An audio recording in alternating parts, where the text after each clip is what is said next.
Galera, é o seguinte, 2 anos já se passaram desde o lançamento do console de nova geração da Sony, e aproveitando o início do ano, já tá na hora da gente responder se vale a pena comprar o PS5 em 2023. O PS5 veio com inúmeras funcionalidades, muitas promessas e um hardware que, ao contrário do que foi visto no lançamento do seu antecessor, dessa vez é considerado robusto desde o seu lançamento. Para se ter uma ideia, a plataforma se responsabiliza por Ray Tracing 120 quadros por segundo e margem para uma resolução que supostamente alcança o 8K.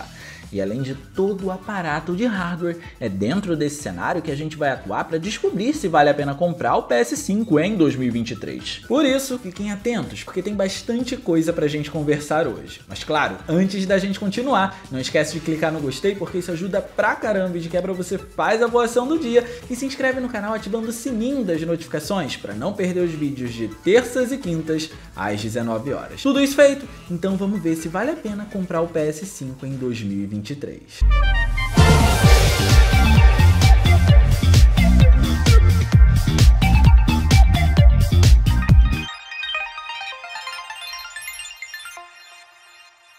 Sem perda de tempo, já vou entregar o mistério do vídeo. A resposta para essa pergunta, no geral, é depende. Diria que depende mais pro não vale a pena no momento do que pro vale a pena. E é isso que nós vamos tentar entender enquanto mergulhamos no console. Se formos nas especificações do console, vamos encontrá-lo com um SSD NVMe que substitui o HD tradicional utilizado nas gerações anteriores, um processador da AMD com arquitetura Zen 2, 16 GB de memória GDDR6, que são itens recentes dentro do mercado da tecnologia, e um poder de vídeo calculado em 10.32 teraflops com 36 unidades computacionais que usa a tecnologia RDNA2 da AMD, sendo equivalente a algo próximo de uma RTX 2060 Super da Nvidia.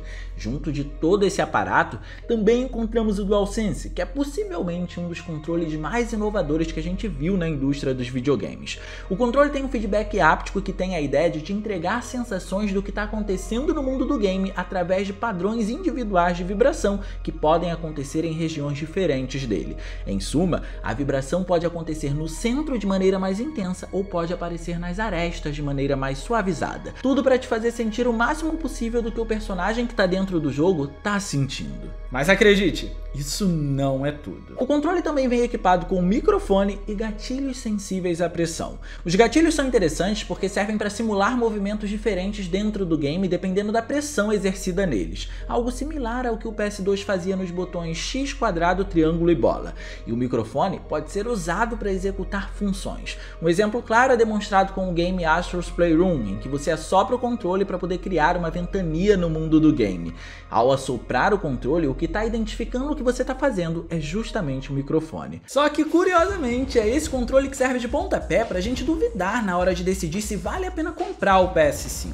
Basicamente, não tem jogo que use todas as features apresentadas por ele, e não ter jogo é um problema que afeta todo o resto do console na hora de mostrar seu poder, algo que nós vamos a fundo agora. Você provavelmente não vai encontrar o PS5 por menos do que R$4.000, e pagando R$4.000, num geral, de 100%, diria que 90% das experiências que você vai encontrar são muito amparadas ainda pela 8ª geração, com 5% de raras exceções sendo os exclusivos dessa nova geração e mais os outros 5% que vão exigir recursos especiais que você vai precisar investir além do console para poder serem usufruídos, fechando os 100% que a gente está almejando aqui. E acho que cada um desses 5% restantes merecem ser mencionados porque até agora foi neles que o console tem se segurado firmemente para poder mostrar a sua capacidade, algo que vamos destrinchar.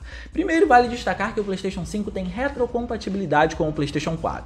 Então, todos os seus jogos da geração passada podem ser usufruídos por aqui. E talvez, nesse caso, o espaço de 825 GB do SSD possa ser uma preocupação para você, mas esses jogos podem ser instalados num HD externo tradicional sem maiores problemas, então fica tranquilo quanto a isso. Em seguida, vale destacar o poder da plataforma. Sem qualquer necessidade de uma atualização, com o hardware mais potente, o console pode agora estabilizar a performance dos jogos que antes tinham dificuldade até mesmo num PS4 Pro. E na verdade, essa é uma função originada do console aprimorado de 8ª geração para os jogos que não tinham suporte nativo a ele. Ele tentava melhorar esse cenário, mas nem sempre dava certo. Por isso, games como NEC, que tem um sistema de física bem complicado para renderização, ou Killzone Shadowfall, que sempre almejou os 60 FPS com seus visuais incríveis, mas nunca alcançou isso, já podem ter suas performances salvas por aqui.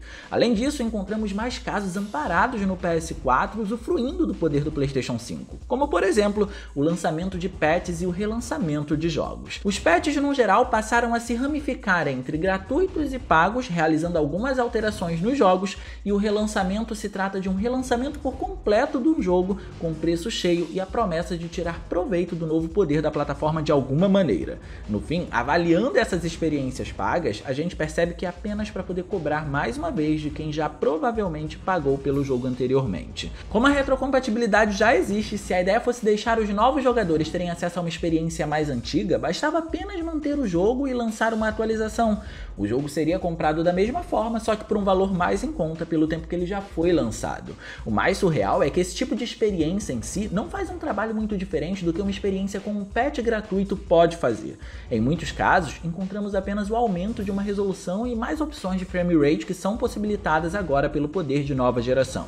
Uncharted Legacy of Thieves, sendo a coletânea das duas aventuras da série para o PS4, e Death Stranding Director's Cut, dentre diversos outros, são apenas alguns dos exemplos que a gente pode citar por aqui. De qualquer maneira, você ainda pode usar a versão do jogo do PS4 aqui, mas a crítica é que existem tão poucos jogos para a nova plataforma que a Sony prefere reusar jogos do que lançar novos títulos para comercialização com o fim de levantar capital e dar visibilidade para o console. Só que nada disso demonstra tudo o que o PS5 pode fazer. Na realidade, esses elementos citados deveriam ser tratados como uma regalia, como a retrocompatibilidade do PS2 com o PS1 ou o fato do console de sexta geração da Sony ser capaz de reproduzir DVDs. Apesar de ser interessante, não era usando isso que a Sony mantinha o PS2, e é por isso que chegamos na parte intrínseca do assunto, em cada um dos 5% mencionados. Os exclusivos do console são poucos, diria que raros. Na verdade, ainda existe uma grande reciclagem nesse sentido quando olhamos para casos como o de The Last of Us Remake, já que o título original já havia sido remasterizado tanto para o PS4 como também para o PS4 Pro. Digamos que aqui houve apenas um update gráfico que não consegue espantar muito na dinâmica da jogatina aos fãs de longa data da franquia, porque no PS4 Pro a remasterização já fazia muita coisa e em 4K. Ainda assim, para quem está chegando agora e conhecendo o jogo, é uma boa pedida, e com seus gráficos ele entrega uma experiência visual incrível em 4K, sendo esse um dos objetivos do PS5. Nessa reciclagem também tem os cross-gen. Esses oferecem alguns casos interessantes porque despertam uma bela diferença visual entre as gerações. Horizon Forbidden West, por exemplo, é o que talvez entregue a melhor experiência gráfica dentro do PS5 até agora, mesmo estando amparado ao PS4. E também temos casos como o de Spider-Man Miles Morales, que dentre outros elementos que vamos mencionar, entrega o Ray Tracing de maneira fantástica, principalmente se lembrarmos que se trata de um jogo de mundo aberto. Por outro lado, jogos como God of War Ragnarok se comportam bem o suficiente no PS4, com uma diferença visual bem pequena para os aficionados por tecnologia quando usado no PS4 Pro, comparando ele ao PS5. E isso foi dito por dois motivos específicos. Primeiro, se você tem um PS4, isso te desmotiva a ir para a geração seguinte, porque você vai estar pagando por mais para ter uma experiência bem similar. Segundo, a gente quase nem viu recursos específicos do PS5. Ray Tracing quase não aparece, por exemplo, e para tentar ver alguma coisa diferenciada, temos que ir em jogos pouco falados ou nos famosos casos de patches ou relançamentos. O que é algo ambicioso para um poder de vídeo comparável a uma RTX 2060. Só que isso acontece em um jogo que honestamente não tem peso algum para quem pagou R$5.000 num console. E o nome dele é The Tourist, e vale a pena a gente ir a fundo aqui porque existe uma pegadinha nesse 8K que é revelada nesse jogo. O PlayStation 5 na realidade ainda não é capaz de passar imagens em 8K 60 quadros por segundo para a TV por conta da limitação da porta de HDMI 2.1 que ele utiliza. Então The Tourist aqui roda de fato numa resolução nativa de 7680 por 4320 pixels, que é o 8K, porém isso acontece apenas na resolução interna do jogo. No resultado final, ao ser passado para a tela, o que a gente tem é o 4K. De todas as formas, ainda é interessante mencionar que o console está rodando 8K ali nativamente, não precisou fazer nenhuma técnica de checkerboarding para poder alcançar o resultado. Além disso, ainda não vimos o DualSense em ação de verdade e tampouco vimos o Ray Tracing se tornar um padrão, que é o que a gente espera para essa nova geração. Por isso, tendo um meio em que a presença do PS4 no PS5 ainda domina, porém é uma presença muito bem mascarada pelo console, o que nos resta é focar nos 120 Hz agora.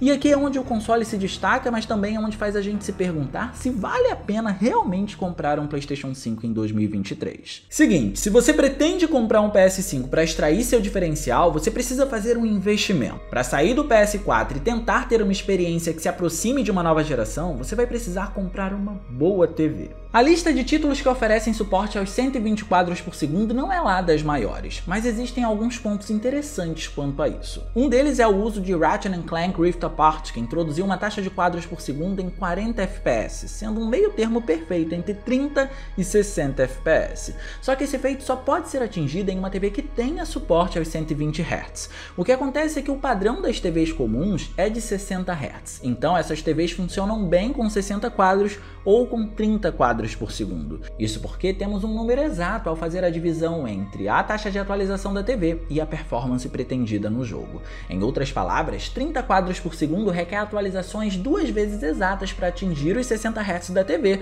e os 60 quadros por segundo precisam ser atualizados apenas uma vez para que ela possa exibir a imagem. Quando trazemos os 40 FPS para esse assunto, é impossível que ele se apresente em uma TV de 60 Hz porque a margem de atualização não é compatível. Afinal de contas, multiplicar 40 por 2 ultrapassa a margem de 60 Hz que as TVs comuns utilizam. Já quando é uma TV de 120 Hz, isso é possível porque basta que a imagem seja atualizada 3 vezes, e 40 vezes o 3 é 120. Ratchet & Clank demonstra isso muito bem, e foi o título que introduziu esse mecanismo e continua estimulando com que outras desenvolvedoras continuem aplicando esse padrão.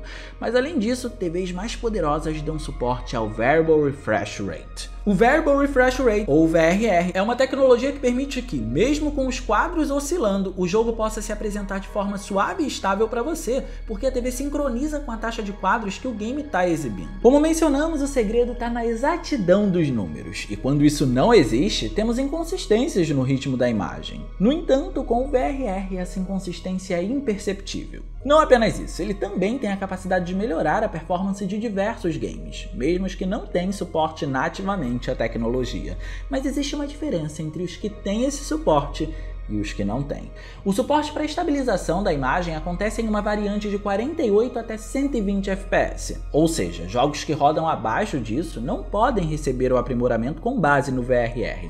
Por isso, nesse tipo de jogo é interessante sempre usar o modo performance caso ele esteja disponível, já que esse modo se foca em 60 FPS e acaba entrando na margem que o VRR consegue alcançar. Já com os jogos que recebem o suporte à tecnologia, isso não é um problema, porque mesmo no modo fidelidade que visa 30 quadros por segundo, ainda é possível haver um destrave. A grande preocupação de muitos desenvolvedores na hora de definir a taxa de quadros por segundo de seus respectivos jogos é saber o quão bem ela pode se manter estável, e o VRR consegue tranquilizar nesse sentido.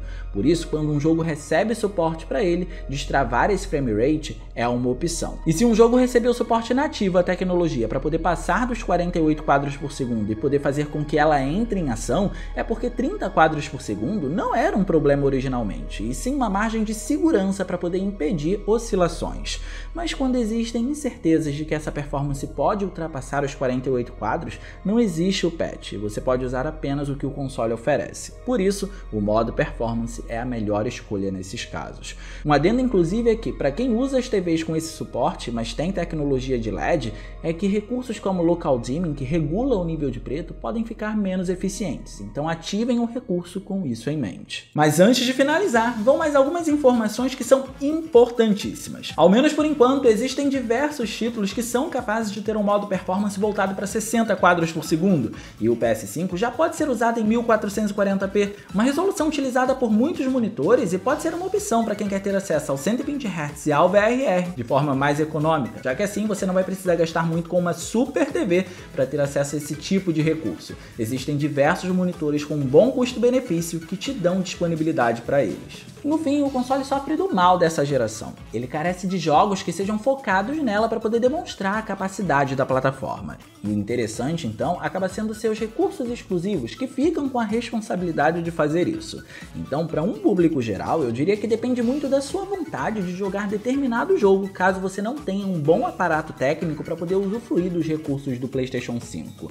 Por outro lado, se você ainda não tem um PS4, o PS5 acaba se tornando uma opção importante e muito interessante, porque você acaba adquirindo 2 em 1 e tendo uma experiência definitiva na geração anterior. Mas agora eu quero saber a sua opinião. Deixa aí no campo dos comentários o que você pensa a respeito desse cenário de nova geração. Na sua opinião, vale a pena comprar um PS5 em 2023 nesse momento, ou é melhor esperar mais um pouco pra gente ver como as coisas vão andar? Deixa aí que eu quero saber o que você pensa sobre, beleza? E no mais, eu vou ficando por aqui. Eu espero muito que vocês tenham gostado desse vídeo. Se vocês gostaram, não se esqueçam de clicar no gostei, porque isso ajuda pra caramba e de quebra você faz a boa ação do dia. E se inscreve no canal ativando o sininho das notificações para não perder os vídeos de terças e quintas às 19 horas. Minhas redes sociais vão estar aparecendo por aqui, se vocês quiserem trocar uma ideia, sou todo ouvidos. Era isso, um grande abraço e a gente vai se ver na próxima.